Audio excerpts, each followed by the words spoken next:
दुनिया क्रिकेट का सबसे बड़ा मेला जो 5 अक्टूबर से भारत में शुरू होगा और इसकी तैयारियां जो हैं वो अब ऑलमोस्ट मुकम्मल हो चुकी हैं।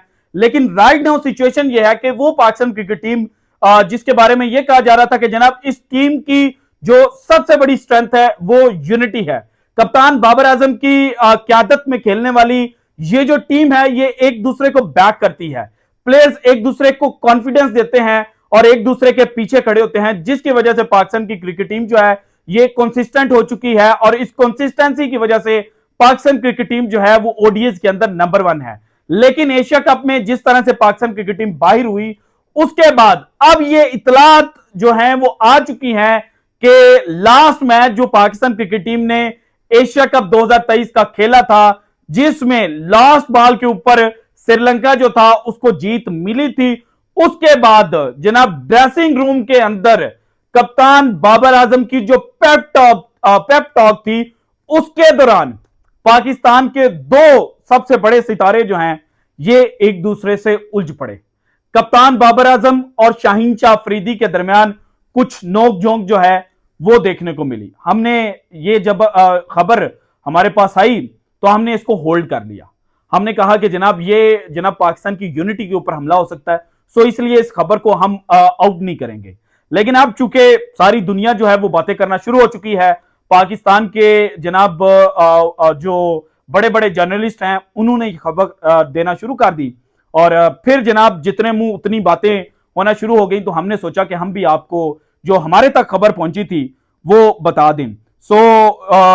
मैं आज की वीडियो में कप्तान बाबर आजम और शाहीन शाह अफरीदी के दरमियान जो जुमले एक्सचेंज हुए वो आपको बताऊंगा इस वीडियो के अंदर। इसके अलावा जनाब नसीम शाह जो भारत के खिलाफ अपना आखिरी ओवर कंप्लीट नहीं कर पाए थे, उनकी जनाब कुछ रिपोर्ट जो हैं वो भी आ चुकी हैं, उसकी भी मेरे पास लेटेस्ट अपडेट है, वो भी मैं आपके साथ शेयर करूंगा। और इसके अलावा जनाब सिलेक्शन कमेटी जो है वो इस वक्त क्या सोच रही है, जो सिलेक्शन कमेटी के हेड हैं इंजमामुल हक साहब, उनकी पाकिस्तान क्रिकेट टीम की जो वर्ल्ड कप 2023 की टीम होगी उसके बारे में क्या राय है, कौन कौन सा प्लेयर इन हो सकता है, क्या मोहम्मद आमिर का चांस बन रहा है, नसीम शाह की लेटेस्ट अपडेट्स जो रिपोर्ट्स हैं उनके बाद, ये सारी डिटेल्स एक एक करके मैंने आपके साथ शेयर करनी है। लेकिन सबसे पहले देखें कि जनाब पाकिस्तान श्रीलंका के हाथों हारता है और 42 ओवर्स की जनाब ये जो गेम थी ये खेली गई थी, दोनों टीम्स ने 42 ओवर्स खेले।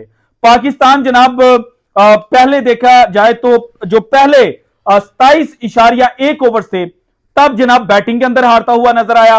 बाद में मोहम्मद रिजवान और इफ्तिखार अहमद जो है उनकी एक पार्टनरशिप लगी और ये जनाब उन्होंने रन को थोड़ा सा बढ़ाया और 252 पर पाकिस्तान क्रिकेट टीम को पहुंचाया।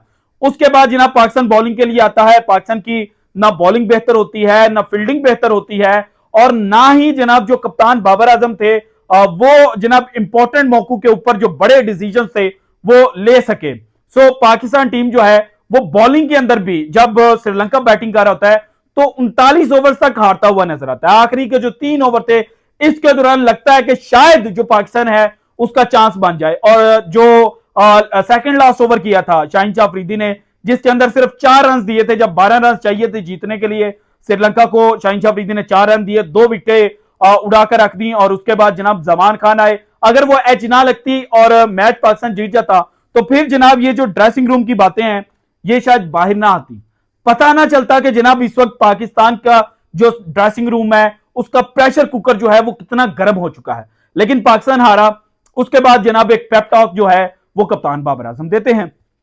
कप्तान बाबर आजम माजी के अंदर भी दे चुके हैं और जब पाकिस्तान जनाब वर्ल्ड कप 2021 का सेमीफाइनल हारा था, हसन अली से कैच छूटे थे, तब भी बात की थी, लेकिन उन्होंने कहा था कि ये हमारी जो यूनिटी है ये हमें आगे लेकर जाएगी। एशिया कप 2022 आया, पाकिस्तान जनाब फाइनल हारा, यूनिटी के ऊपर बात आई कि ठीक है हम अच्छा खेले, बैड लक, बुरा दिन था, हम हार गए।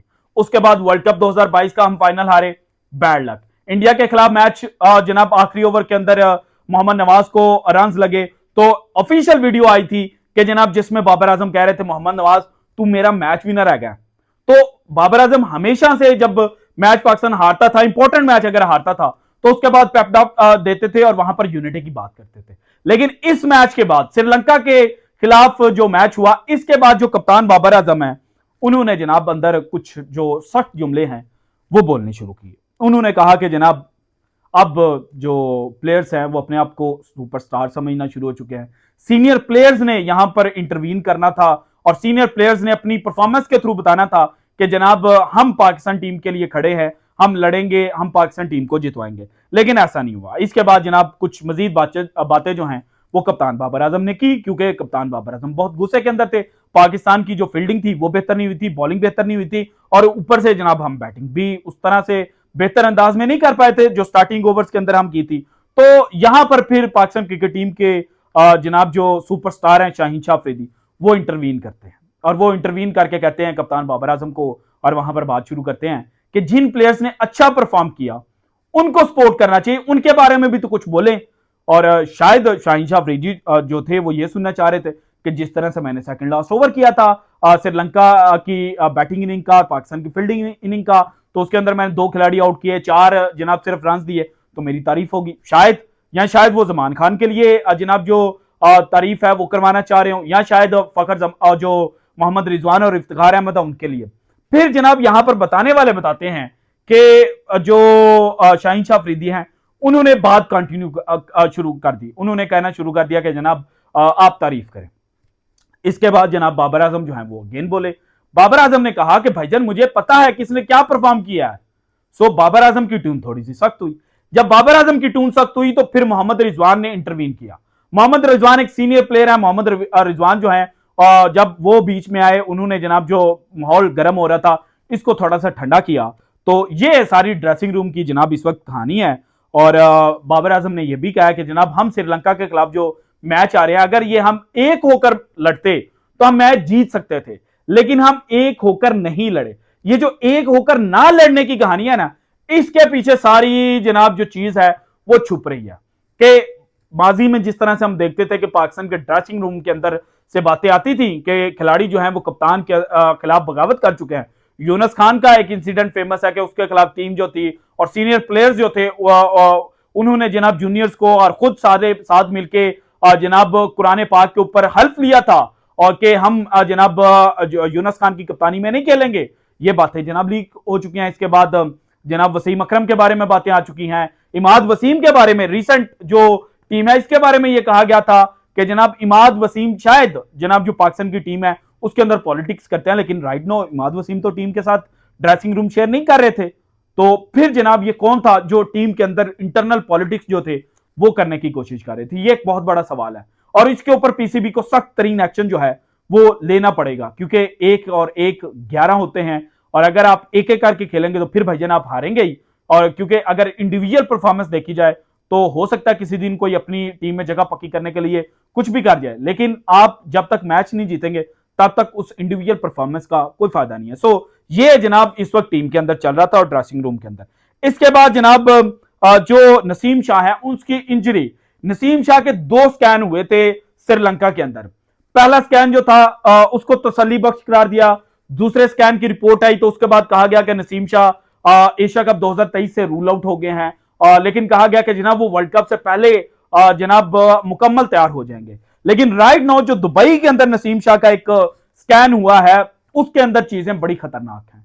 और जो इस वक्त इतलात आई हैं, इब्तदाई इतलात हैं, ये हो सकता है कि जनाब चीजें टर्न ले लें, लेकिन राइट नाउ ये लग रहा है कि जनाब उनका जो बॉलिंग शोल्डर है उसका जो निचला हिस्सा है यहां पर उनको इंजरी हो चुकी है। और जब एशिया कप शुरू होने लगा था तो मैंने एक वीडियो बनाई थी, मैंने कहा था कि बाबर आजम का राइट हैंड नसीम शाह भाईजान इंजर्ड हो चुका है और उस वक्त लोगों ने कहा था कि जनाब आप झूठ फैला रहे हैं। तो अब आपको पता चला कि नसीम शाह एशिया कप से पहले ही इंजर्ड था, उसको इंजरी के बावजूद मैचेस खिलवाए गए और अब राइट नाउ उसके इंजरी की जो सिचुएशन है वो ये बन चुकी है कि जनाब ये इतनी सीरियस है कि ना सिर्फ वो वर्ल्ड कप से बाहर होंगे बल्कि वर्ल्ड कप के बाद जो पाकिस्तान ने ऑस्ट्रेलिया के खिलाफ सीरीज खेलनी है उससे भी बाहर होंगे और उसके बाद पीएसएल का जो सीजन है, पाकिस्तान सुपर लीग का सीजन, उससे भी जो नसीम शाह हैं वो आउट होते हुए नजर आ रहे हैं। तो भाईजान 4 महीने की जो इनकी इतनी बड़ी जनाब इस वक्त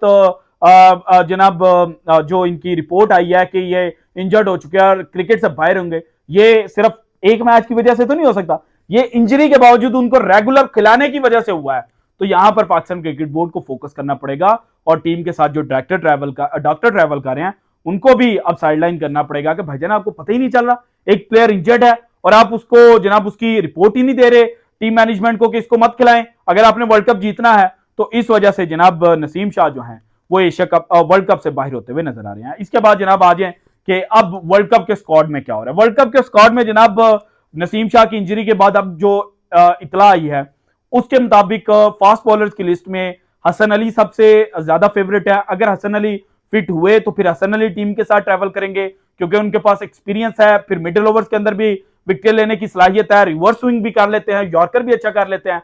सो इस वजह से वो टीम के साथ ट्रैवल करेंगे। और अगर जो हसन अली हैं वो इंजर्ड होते हैं फिर शाहनवाज धानी, जमान खान और मोहम्मद हसनैन, इन तीनों में से किसी एक के नाम जो पूरा है वो निकलेगा। और जमान खान शायद ज्यादा फेवरेट हो सकते हैं क्योंकि जमान खान ने एशिया कप के लास्ट मैच में जिस तरह से बॉलिंग की थी, लास्ट ओवर जो किए थे, उसकी वजह से उनको फेवरेट करार दिया जा सकता है। लेकिन भाईजान टीम सेलेक्ट करते हुए यह सोचिएगा कि अरशद इकबाल का क्या कसूर है। और मोहम्मद आमिर की जहां तक इतला है तो मोहम्मद आमिर इंटरनेशनल क्रिकेट से रिटायर हो चुके हैं। अगर वो अपनी रिटायरमेंट वापस लेते हैं तो मे बी देन उनको पाकिस्तान टीम में इंक्लूड किया जा सकता है। लेकिन जो इस वक्त जो चीजें मोहम्मद आमिर के हवाले से भी सामने आई हैं उनके मुताबिक जनाब मोहम्मद आमिर भी पाकिस्तान के लिए इंटरनेशनल क्रिकेट खेलने के लिए सीरियस नहीं है। वो जनाब इंग्लैंड की नेशनलिटी चाहते हैं ताकि नेशनलिटी गेन करने के बाद वो आईपीएल जो है वो खेल सके। सो मोहम्मद आमिर भी बाहर हो जाते हैं। फिर इमाद वसीम के हवाले से ये इतलात है कि जनाब टीम में से किसी एक लड़के की छुट्टी करवाई जाएगी, जो वसीम जूनियर है शायद उनको बाहर निकाला जाए और उनकी जगह पर जनाब जो इमाद वसीम है उनको टीम के अंदर इंक्लूड किया जाए। So this is it from today's episode. अगर आपको वीडियो पसंद है तो लाइक कीजिएगा, ज्यादा से ज्यादा शेयर कीजिएगा, अपनी कीमती राय का इजहार लाजमी कीजिएगा और अगर आपने अभी तक चैनल को सब्सक्राइब नहीं किया तो कर दें। शुक्रिया, अल्लाह हाफिज।